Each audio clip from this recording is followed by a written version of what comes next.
Of problems అనేటివి బేబీకి ఉండే ఛాన్సెస్ ఉందా లేదా అనేది మనకి ఈ స్కానింగ్లో డిటెక్ట్ అవుతూ ఉంటుంది.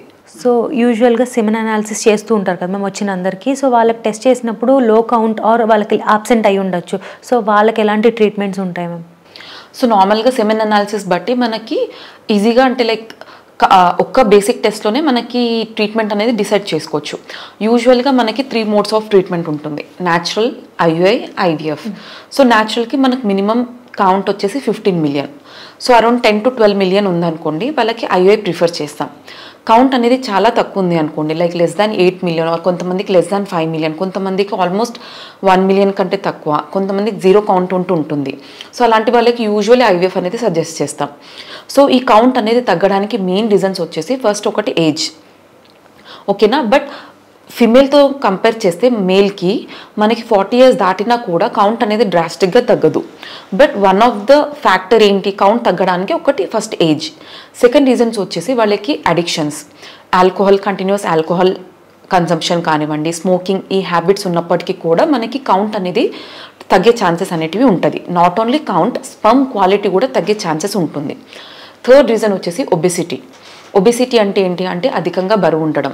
సో ఈ ఒబెసిటీ వల్ల ఏం జరుగుతుంది, నార్మల్గా టెస్టిస్ అనేటివి హీట్కి ఎక్కువ ఎక్స్పోజ్ అవ్వద్దు, ఓకేనా. మనకి అబ్డామెన్లో ఏంటి, ఇప్పుడు ఒబెసిటీ ఉన్న వాళ్ళకి అబ్డామెన్లో ఫ్యాట్ అనేది చాలా ఎక్కువగా ఉంటుంది.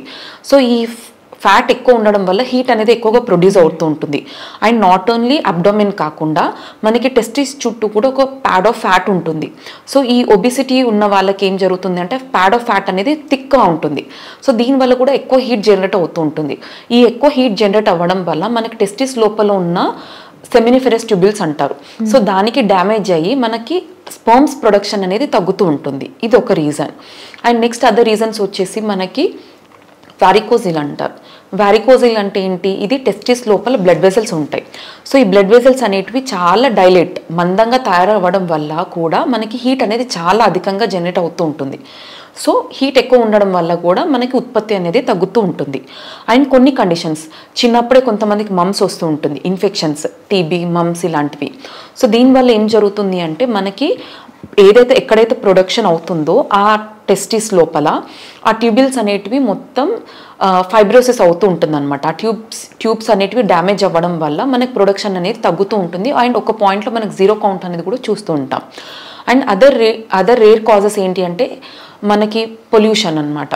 సో చాలామంది, కొంతమంది రేడియేషన్కి ఎక్కువ ఎక్స్పోజర్ అవుతూ ఉంటారు, కొంతమంది హార్మ్ఫుల్ కెమికల్స్కి ఎక్కువ ఎక్స్పోజ్ అవుతూ ఉంటారు. ఇవన్నిటి వల్ల కూడా మనకి అల్టిమేట్గా స్పర్మ్ ప్రొడక్షన్ అనేది తగ్గుతూ ఉంటుంది. అండ్ ఇంకొన్ని కండిషన్స్లో కొంతమంది క్యాన్సర్ ఉంటుంది. సో కీమోథెరపీ, రేడియోథెరపీ ఇవన్నీ కూడా తీసుకోవడం అనేది జరుగుతుంది. కొన్నిసార్లు సైటోటాక్సిక్ మెడిసిన్స్ అంటారు, కొన్ని అంటే లైక్ ఆ క్యాన్సర్ సెల్స్ని చంపేయడానికి కూడా కొన్ని మెడిసిన్స్ అనేటివి అడ్వైస్ చేస్తూ ఉంటాం. అలాంటి మెడిసిన్స్ వల్ల కూడా మనకి స్పర్మ్ ప్రొడక్షన్ అనేది తగ్గుతూ ఉంటుంది. అండ్ అదర్ రీజన్స్ వచ్చేసి సర్జరీ, టెస్టిస్ మీద ఏదైనా సర్జరీ అయినా ఆర్ టెస్టిస్ బయట కూడా ఎక్కడైనా సర్జరీ చేసినప్పుడు కూడా యాక్సిడెంటల్ ట్రామా వల్ల కూడా మనకి బ్లడ్ సప్లై తగ్గి కూడా ప్రొడక్షన్ అనేది తగ్గుతూ ఉంటుంది. అండ్ అదర్ రేర్ రీజన్స్ వచ్చేసి జెనెటిక్ ఇష్యూస్, పుట్టుకతోనే కొన్ని XY క్రోమోజోమ్స్ ఉంటాయి కదా, ఆ క్రోమోజోమ్స్ లోపల ఏమైనా మ్యూటేషన్స్ కానివ్వండి, ఏమైనా ఆల్టరేషన్స్ ఉన్నప్పుడు కూడా ఈ టెస్టిస్ స్పర్మ్ ప్రొడక్షన్లో కూడా మనకి చేంజెస్ రావడం వల్ల కౌంట్ అనేది 0 అవ్వడం లేదా తగ్గుతూ ఉండడం అనేది చూస్తూ ఉంటాం.